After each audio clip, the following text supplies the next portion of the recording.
नमस्कार, आदाब, सत श्री अकाल, जय भीम, जोहार। मेरा नाम है कन्हैया कुमार। साथियों, पूरे भारत देश में 76वां गणतंत्र दिवस बड़े धूमधाम से मनाया जा रहा है। साथियों, इसके पहले मैं खबर बताऊं, इसके पहले आप पूरे भारतवासियों को गणतंत्र दिवस की बहुत बहुत शुभकामनाएं। साथियों, जो गणतंत्र दिवस मनाया जाता है वो संविधान के लिए जाना जाता है, क्योंकि आज हमारे भारत देश का जो संविधान है वो लागू किया गया था। लेकिन साथियों, आज के दिन ही, कल के दिन एक पेपर की कटिंग बहुत ज्यादा वायरल हो रही है, जिसमें कहा जा रहा है कि धर्म गुरुओं ने एक नया संविधान बना लिया है। उस पर हम विस्तार से चर्चा करने वाले हैं और इस संविधान की क्या जरूरत थी, इस संविधान में किन किन लोगों का फायदा होगा। से कहा जाता था कि मनुस्मृति लिखी गई थी जो साम दाम दंड भेद से परिपूर्ण था, उसी तरीके से क्या ये जो संविधान है, जो हिंदू राष्ट्र का संविधान है, वो इस प्रकार का बनाया गया है। हम पूरा आप लोगों के बीच में विस्तार से जानकारी देने वाले हैं। इससे पहले मेरी आपसे गुजारिश है कि अभी तक आपने हमारे BM 90 को सब्सक्राइब नहीं किया तो सब्सक्राइब कर ले, साथ बेल आइकन को प्रेस कर ले, वही वीडियो को लाइक कर दे। साथियों, सबसे बड़ा सवाल मन में यह उठता है कि हमारे भारत देश का इतना खूबसूरत संविधान है जो पूरे विश्व में माना जाता है और सबको समानता और बराबरी के हक और अधिकार की बात करता है, वो किसी के साथ भेदभाव जैसी बातें नहीं करता है। लेकिन साथियों, क्या जरूरत पड़ गई जो धर्म गुरुओं को, जो अलग से उन्होंने संविधान बनाने का फैसला लिया, इस पर चर्चा करना बहुत जरूरी है। हम आप लोगों को विस्तार से बता देते हैं कि जो संविधान बनाया गया है ये 12 माह 12 दिन में तैयार कर लिया गया है और कहा जा रहा है कि 25 विद्वान, जो ब्राह्मण 25 विद्वान है, उनके द्वारा इस संविधान का जो निर्माण है वो किया गया है। इसमें कई शंकराचार्य, जो भी चारों शंकराचार्य हैं, उनकी भी सहमति थी और उन लोगों ने ये जो संविधान है वो तैयार किया गया है। बसंत पंचमी में, जी हाँ साथियों, बसंत पंचमी में हिंदू राष्ट्र का संविधान जो है वो भारत देश के लोगों के सामने लाया जाएगा। ये सबसे बड़ी खबर है।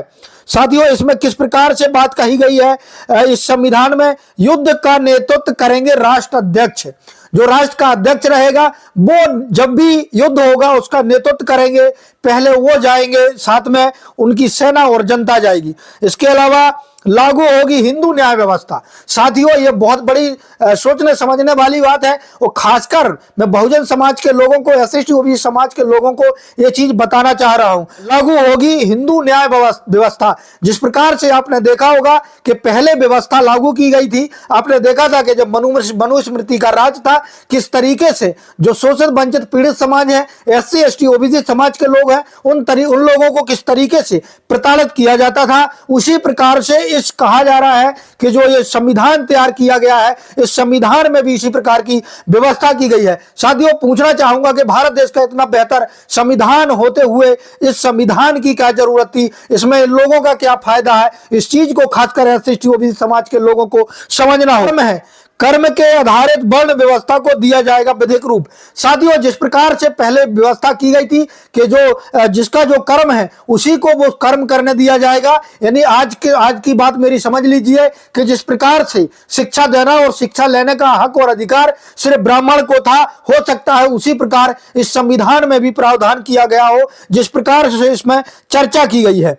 साथियों, कई सारे मुद्दे इस पर बताए गए हैं। हिंदू राष्ट्र के मुद्दे पर खुलकर सामने आए धर्माचार्य संभाजी पीठाधीश्वर। साथियों, इस प्रकार से भारत में एक नया संविधान तैयार कर लिया गया है और कहा जा रहा है कि बसंत पंचमी के दिन ये जो संविधान है भारत देश के लोगों के सामने लाया जाएगा।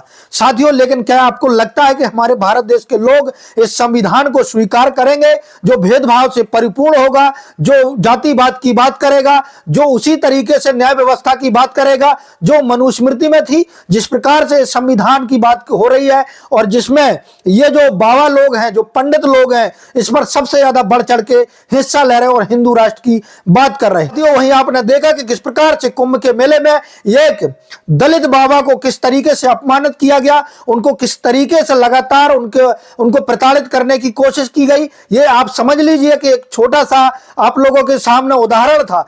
जिस प्रकार से हिंदू राष्ट्र का जो संविधान है वो लागू हो जाएगा, आप लोग खुद समझ जाएंगे कि आखिरकार कैसा हो सकता है। लेकिन सबसे बड़ी चुनौती यह है कि क्या ये जो संविधान है ये लागू हमारे भारत देश के लोग स्वीकार करेंगे या नहीं। लेकिन साथियों सबसे बड़ी बात यह है कि यहाँ पर जो सरकार में बैठे हुए लोग हैं जो संविधान की शपथ लेकर के और कहते हैं कि हम संविधान की रक्षा करेंगे, चाहे वो विपक्ष के नेता हो चाहे पक्ष के नेता हो, किसी भी पार्टी के नेता हो, ये लोग चुप क्यों हो, ये सबसे बड़ा सवाल मन में है। साथियों इस संविधान के प्रति आप लोगों की राय क्या है, कमेंट के माध्यम से जरूर दें। क्या जो ये संविधान आ रहा है ये लागू होना चाहिए या नहीं होना चाहिए, और या हमारे भारत देश का जो संविधान है उसी को रहना चाहिए? आपकी राय क्या है, कमेंट के माध्यम से जरूर दें।